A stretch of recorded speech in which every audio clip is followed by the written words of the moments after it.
Welcome to the podcast. Today, we're diving right into the ideas around a new financial world order. Something that challenges the old Bretton Woods setup. I'm really intrigued by the idea of Bretton Woods 2.0. What's the core message behind this global reset? Well, it's kind of a wake-up call. Alex Grainer, in his video, lays out how the Western banking system, especially the influences from London and Wall Street, has created this environment of usury, endless debt, and misery. Essentially, it's questioning the foundations of our current global finance. So, are we talking about merely pointing out existing flaws?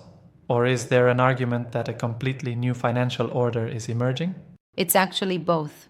On one hand, there's a clear exposure of the toxic legacy of the Western system, the unsustainable debt and the high-cost lending practices, which trap economies in cycles of pain.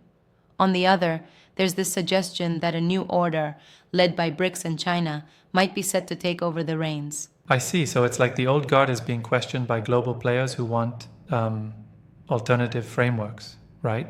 Alex goes deep into usury, basically the practice of charging exorbitant interest, and how that, combined with debt, essentially fuels misery in many economies.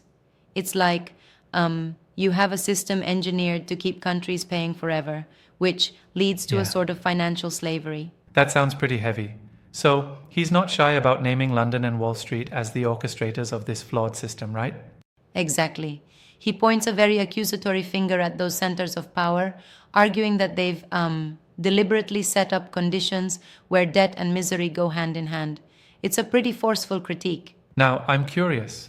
Given these pointed critiques, does he, or do you, see any compelling evidence that the global shift is truly underway? Well, the argument is that there's an emerging, almost inevitable realignment of power. With groups like BRICS and nations led by China voicing their dissent, it's like a strategic counter to the Western model. They see potential in creating a financial framework that's not built on the same foundations of debt and usury. So, this is more than just a critique, it's a blueprint for a new system? In a way, yes. It's a sort of roadmap for a reset, where global finance could be reconstructed with different, arguably fairer principles. But there are layers to it. It's not as if the new system would be perfect right off the bat.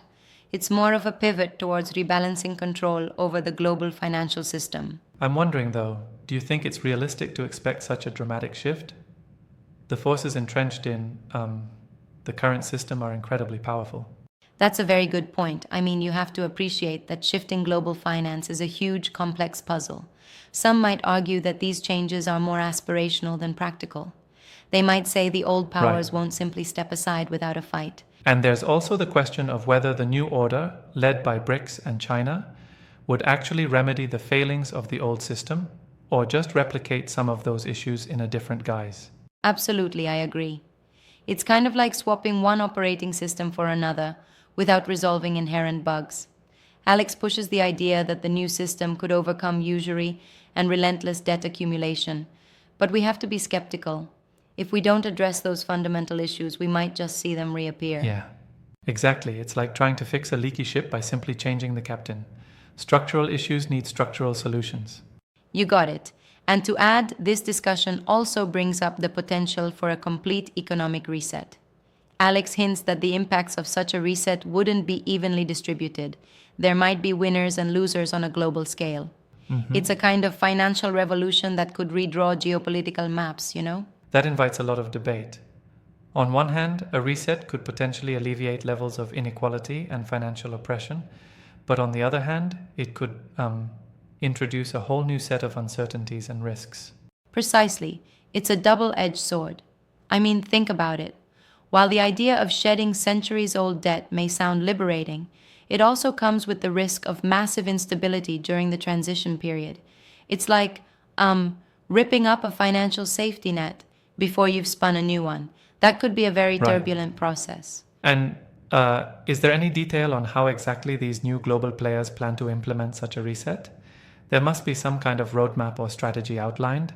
Alex does hint at mechanisms for change, sort of a strategic rebalancing where the BRICS nations and China, by leveraging their growing economic might, aim to decentralize control from the established Western financial institutions. but it's not like there's an exact blueprint, more of a directional shift. That ambiguity leaves a lot of room for interpretation, doesn't it? It almost feels like the idea is still evolving in real time. Yup, the concept is in flux. And it's important to note that while there's a lot of hype around this potential new order, many analysts remain cautious. They argue that deep rooted systems of debt and financial control aren't going to vanish overnight. It's a long battle ahead, if it happens at all. What about the social implications? I mean, if there's a global reset on this scale, how do you think it would impact everyday economies and people? That's a crucial aspect. If the reset really takes hold, it'd potentially upend the way individuals and nations interact with debt. On one side, you might see a liberation from the chains of overbearing interest rates, but on the flip side, the transitional chaos could leave many in financial turmoil. It's a massive gamble. So it could, in theory, offer a chance for economic justice, but at the risk of destabilizing millions of lives in the interim. Exactly. It's like balancing on a razor's edge. One misstep and the fallout could be severe. That's why his narrative is so polarizing.